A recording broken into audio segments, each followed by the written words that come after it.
press play? Yes. Okay. Hi, I'm Iris's mother, and Iris is filming this, and we're here to talk with you about how to do a really great interview, because I heard that you all will be doing some interviews very soon. So I do interviews a lot for my work as a researcher and writer, and I've probably done well over 1,000 interviews in my time. Some of those interviews have been really great, and I've learned a lot of amazing stuff I wouldn't have known any other way. And others haven't gone it all the way I had hoped or would have wanted, but I've learned from all of them, and I want to share what I've learned with you. So first, I want to tell you very briefly why I love interviewing so much. And so sometimes people think of people who like to interview as being really outgoing and extroverted, the types of people who like to really talk and are talking all the time. But I can actually be pretty shy. At the same time, I'm really curious about other people and about ideas and about the world, and interviewing lets me ask anyone almost anything. It gives me a license to be nosy, and I really appreciate that, and it makes it super fun for me. And then after I interview people, I get to share what I've learned through writing. So I think it's really fun, and I'm very excited that you will be doing what may be your very first interview soon. So let's get started. So let's start by talking about what an interview is. What is an interview? An interview is when you ask someone questions. Yeah, an interview is when you go out and ask someone questions, and you might write it down in a notebook, and this is a reporter's notebook, and the reason it's so skinny is because sometimes you have to write really fast and it's easier to go back and forth. Or you might be videotaping it, or you might be recording it, or you might just be remembering it. But why would we want to go out and ask a perfect stranger, or maybe someone we know, questions? Because it can help with making videos and books and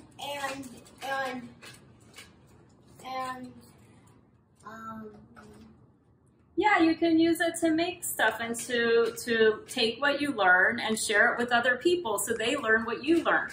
So here are some things that we might want to interview for. We might want to interview to get information if there's something that we don't know or we want other people to know.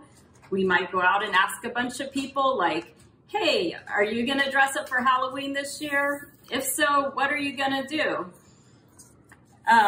We might do it to learn what others think and know and experience and feel. We might say, hey, what do you think about that playground that's across the street that they're putting in that new swing set in? Do you think that's a good idea, or do you think it's bad? And we also do it to share what we find with other people. So we take what we find and then we put it together in a way that we can share it. Now let's see an example of an interview in action. This is an example of a bad interview. Do you have a pet? Yes. What's your cat's name? Well, I don't actually have a turtle. I didn't say I have a turtle. That interview didn't really get off the ground. I've always thought that in some of the best interviews, it's kind of like a conversation, but a conversation where you're doing most of the listening. But there, no one really got talking. What do you think went wrong, Iris? I think the person I was interviewing kept on looking at its book and kept on interrupting and kept on asking questions that the person didn't even have. Like he asked if he had a turtle? And a fish and a cat? Yeah. So yeah, I was interrupting. He wasn't really looking at him, and he wasn't really asking questions that made a lot of sense to the interview. So what do you think he should have done instead? Why don't we all take a second and think about how that interview could have gotten going?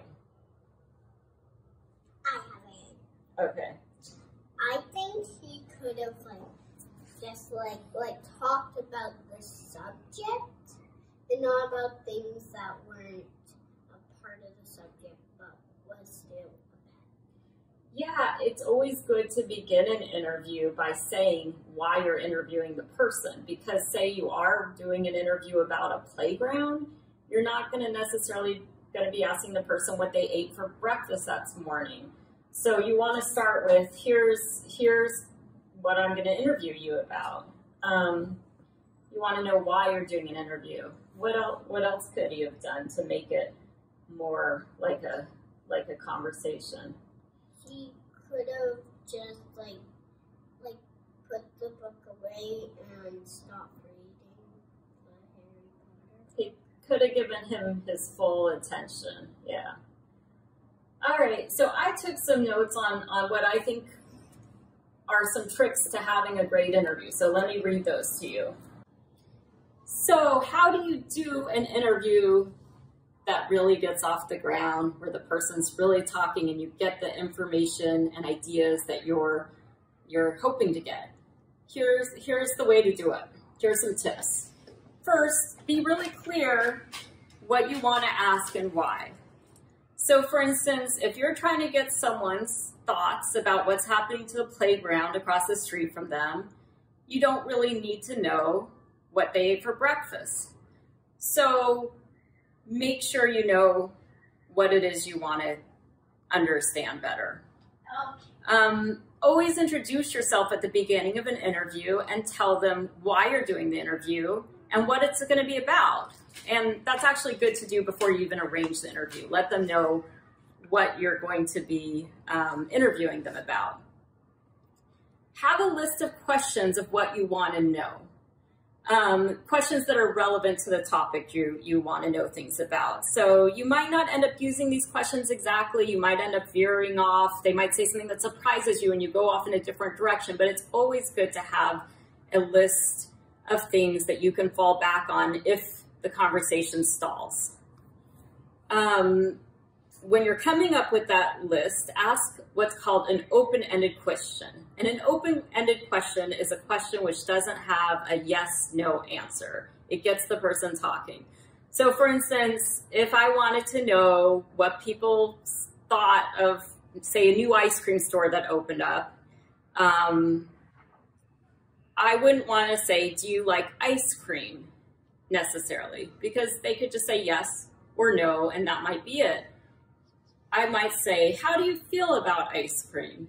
And that they can't just say yes or no. They actually have to start thinking about it and giving their opinion. When people are answering your questions, don't be afraid to not know things. Don't be afraid to look silly. If you don't know something that they're saying, if they haven't provided some information that makes it hard to follow what they're saying, chances are your audience, either your viewers or the people you're writing for, aren't going to know it either. So part of what you need to do is not be afraid to say, I haven't heard of that. Can you explain that to me?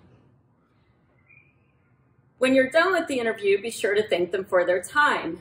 Every time you're interviewing someone, they're giving up time, which is precious for you and to help others. So make sure you show them that you're appreciative of that. And finally, I'll tell you a secret that I always do, or almost always do when I do an interview that someone taught me a long, long time ago. When I'm done asking my questions and before I thank them for their time, I will say, is there anything else I should be asking you about this that I haven't asked you yet? And sometimes you'll be really surprised by what you hear. Some of the best responses come from that question. So now let's try that interview again and see if we can get it going. Hi, I'm Hurley. I'm interviewing the neighborhood about the pets for a class assignment. I understand you have a dog. What do you like about having a dog? Well, I love dogs, and it's great fun to have a dog in the family. The kids love him. I love walking him. He brings a lot of joy to all of us.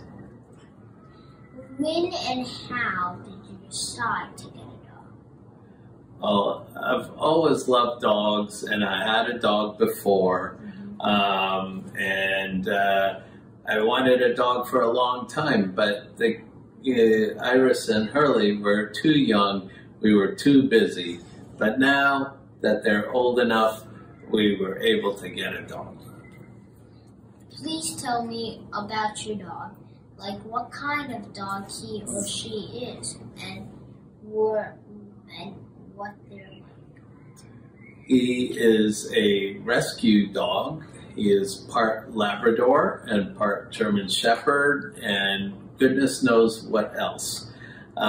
He is very friendly and loves playing with lots of other dogs. He's getting pretty big. He's almost 60 pounds. What do you like most about your dog? What do I like most about my dog? Now, that's a tough question. I like how much fun he has and how friendly he is with all of the family members. Is there anything I haven't asked you about your dog or having a pet that I should know? Well, can't really think of anything, but you didn't ask to meet him. Maybe you'd like to meet him? Hey, Jack! Hey, Jack. Yeah. Oh, what a good doggy. There's a good boy. Oh, thanks.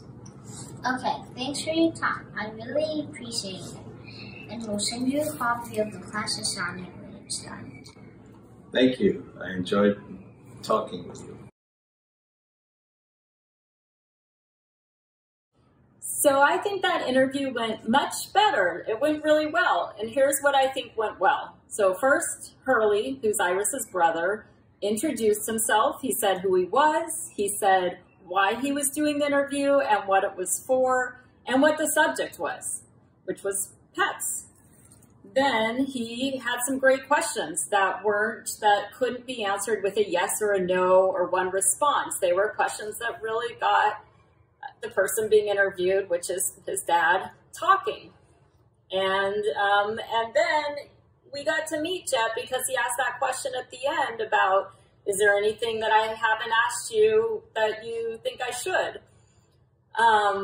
Also, he didn't interrupt. Hurley didn't interrupt. He had good eye contact.